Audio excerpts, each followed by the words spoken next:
72세 할머니가 매일 새벽 골목을 돌며 박스를 주었습니다. 그런데 어느 날 20년 지기 친구가 쉬운 돈벌이를 제안했죠. 택배 몇 개만 전달하면 된다고요. 하지만 그 택배 안에는 할머니의 인생을 송두리째 바꿀 무언가가 들어 있었습니다. 여러분, 영상 시작하기 전에 좋아요 버튼 꾹 눌러주시고요. 구독과 알림 설정까지 해주시면 더 좋은 이야기로 찾아뵙겠습니다. 새벽 5시 서울 변두리 달동네.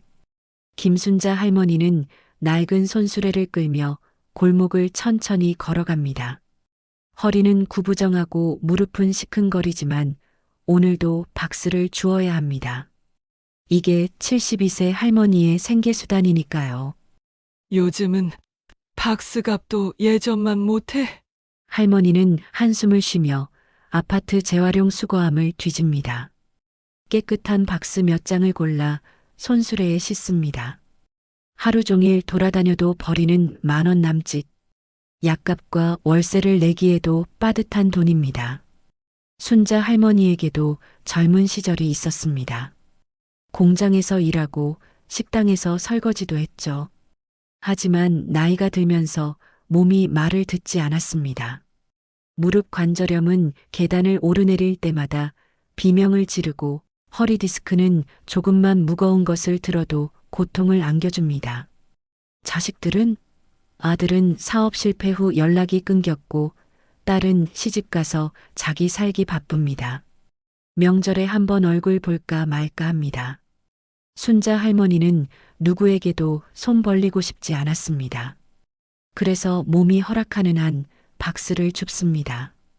동네 사람들은 할머니를 볼 때마다 안쓰러워합니다. 하지만 누구도 선뜻 나서지는 않습니다. 다들 각자 살기 바쁜 세상이니까요. 순자 할머니도 그걸 압니다.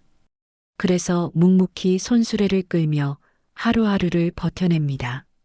어느 가을날 오후 순자 할머니는 재활용 고물상에서 박스를 팔고 나오다가 오랜만에 옛 친구 박영희를 만났습니다. 영희는 같은 동네에 사는 70대 할머니로 젊은 시절 같은 공장에서 일했던 사이입니다. 아이고 순자야. 요즘도 박스 주우러 다니냐? 영희의 목소리에는 걱정이 묻어났습니다. 순자 할머니는 쓴웃음을 지으며 대답했습니다. 그럼 뭐 먹고 살겠어. 나이 먹으니 할 수 있는 게 이것밖에. 영희는 순자의 손을 잡으며 찻집으로 데려갔습니다. 따뜻한 커피를 마시며 영희가 조심스럽게 말을 꺼냈습니다. 순자야, 내가 요즘 부업을 하나 하는데 말이야. 돈도 괜찮고 힘들지도 않아. 택배 좀 받아서 전달만 하면 돼. 한 번에 5만 원씩 주더라고. 순자 할머니의 눈이 커졌습니다. 5만 원이면 박스를 일주일 내내 주어야 버는 돈입니다. 그걸 택배 하나 전달하는 것만으로 받을 수 있다니요. 그게 무슨 택배인데 그렇게 많이 줘. 혹시 이상한 거 아니야? 순자 할머니는 조심스럽게 물었습니다. 영희는 손을 내저으며 웃었습니다. 아니야, 아니야. 그냥 급한 물건들이래. 회사에서 직접 보내기엔 절차가 복잡하니까 우리 같은 사람들한테 부탁하는 거지. 나도 벌써 2달째 하는데 아무 문제 없어. 영희는 자신의 핸드폰을 꺼내 통장 화면을 보여줬습니다. 실제로 매주 10만 원에서 20만 원씩 입금된 기록이 있었습니다. 순자 할머니의 마음이 흔들리기 시작했습니다. 그래도 나는 잘 모르겠는데. 영희의 설득은 계속됐고 순자 할머니는 결국 고개를 끄덕였습니다. 월세 걱정, 약값 걱정에서 조금이라도 벗어날 수 있다면 그 생각만으로도 마음이 가벼워지는 것 같았습니다. 일주일 후 순자 할머니의 핸드폰에 문자가 왔습니다. 영희가 알려준 번호였습니다. 내일 오전 10시 당산역 3번 출구 앞 벤치. 검은 가방 찾아서 수유역 근처 편의점 화장실에 두기. 완료 후 연락. 5만 원. 순자 할머니는 떨리는 손으로 문자를 여러 번 읽었습니다. 간단했습니다. 그냥 가방 하나 옮기기만 하면 되는 거였습니다. 다음 날 할머니는 평소보다 일찍 집을 나섰습니다. 당산역까지 가는 버스를 탔고 3번 출구 앞 벤치에는 정말로 검은 가방이 놓여 있었습니다. 주변을 둘러봤지만 수상한 사람은 없었습니다. 가방을 들어보니 생각보다 가벼웠습니다. 뭐가 들었는지 궁금했지만 영희가 절대 안을 열어보면 안 된다고 신신당부했던 말이 떠올랐습니다. 그냥 배달만 하는 거야. 안 보는 게 서로를 위해 좋아. 할머니는 가방을 메고 다시 버스를 탔습니다. 수유역까지 가는 길은 긴 여정이었지만 5만 원이라는 돈이 할머니의 발걸음을 가볍게 했습니다. 편의점을 찾아 화장실에 가방을 두고 나왔습니다. 문자를 보냈더니 금방 답장이 왔습니다. 확인했습니다. 수고하셨습니다. 그리고 1시간 후 할머니 통장에 정말로 5만 원이 입금됐습니다. 순자 할머니는 통장 잔액을 보며 믿기지 않는다는 표정을 지었습니다. 이렇게 쉽게 돈을 벌 수 있다니. 그날 저녁 할머니는 오랜만에 마음 편히 저녁을 먹었습니다. 약국에 들러 미뤄뒀던 약도 샀습니다. 영희에게 전화를 걸어 고맙다고 말했습니다. 그것 봐, 내가 뭐랬어. 별거 아니잖아. 영희의 목소리는 자신감에 차 있었습니다. 순자 할머니도 이제는 안심이 됐습니다. 이 일이 자신의 삶을 조금이나마 나아지게 해줄 거라고 믿었습니다. 첫 번째 배달이 순조롭게 끝난 후 순자 할머니에게는 일주일에 2~3번씩 같은 종류의 문자가 왔습니다. 장소만 조금씩 달랐을 뿐 하는 일은 똑같았습니다. 가방을 받아서 지정된 곳에 전달하기. 그렇게 한 달이 지나자 할머니 통장에는 60만 원이 모였습니다. 생애 처음으로 이렇게 큰 돈을 벌어본 순자 할머니는 기분이 좋았습니다. 밀린 월세를 냈고 병원에도 가서 제대로 검사를 받았습니다. 동네 슈퍼에서 오랜만에 고기도 샀습니다. 하지만 서서히 이상한 기운이 감돌기 시작했습니다. 어느 날 가방을 전달하던 중 편의점 직원이 할머니를 이상하게 쳐다봤습니다. 화장실에 가방을 두고 나오는 할머니를 보더니 뭔가 의심스러운 표정을 지었던 겁니다. 할머니는 황급히 그 자리를 떠났습니다. 또 다른 날은 지하철역에서 경찰관과 마주쳤습니다.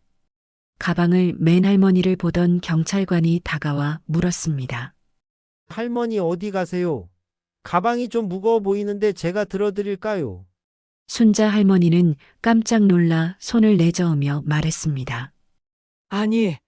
아니야. 괜찮아요. 그냥 손자 선물이에요.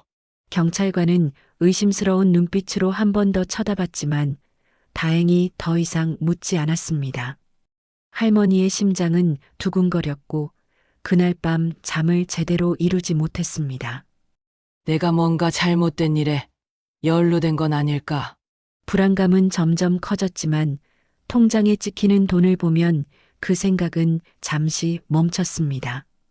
이미 이 돈으로 생활비를 충당하고 있었고 다시 박스를 주우며 사는 삶으로 돌아가기는 싫었습니다. 그러던 어느 날 영희에게서 다급한 전화가 왔습니다. 순자야, 나 큰일 났어. 경찰이 집에 왔었어. 뭐? 무슨 일이야? 우리가 전달하던 거. 그게 마약이었대. 순자 할머니의 머릿속이 하얘졌습니다. 마약? 자신이 지난 2달간 나르던 게 마약이었다니요?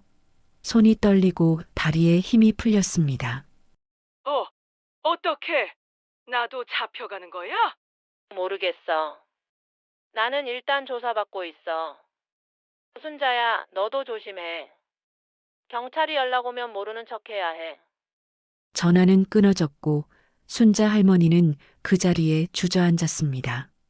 그날 밤 순자 할머니는 한숨도 자지 못했습니다. 머릿속에는 온갖 생각이 스쳐갔습니다. 자신이 무심코 했던 일들이 누군가의 인생을 망치는 범죄에 가담한 것이었다니. 다음 날 오전 정말로 경찰이 찾아왔습니다. 김순자 씨 맞으신가요? 마약류 운반 및 유통 혐의로 조사를 받으셔야겠습니다. 할머니는 떨리는 목소리로 말했습니다. 저는 몰랐어요. 그냥 택배 전달하는 줄 알았어요. 경찰서에서 조사를 받는 동안 순자 할머니는 처음으로 자신이 얼마나 큰 범죄 조직의 말단에 이용당했는지 깨달았습니다. 마약 유통 조직은 나이 많은 노인들을 의도적으로 포섭했습니다. 경찰의 의심을 피하기 쉽고 설령 적발되더라도 몰랐다는 핑계가 통하기 쉬웠기 때문입니다. 할머니 몰랐다는 말씀 이해는 합니다. 하지만 법적으로는 책임을 피할 수 없어요.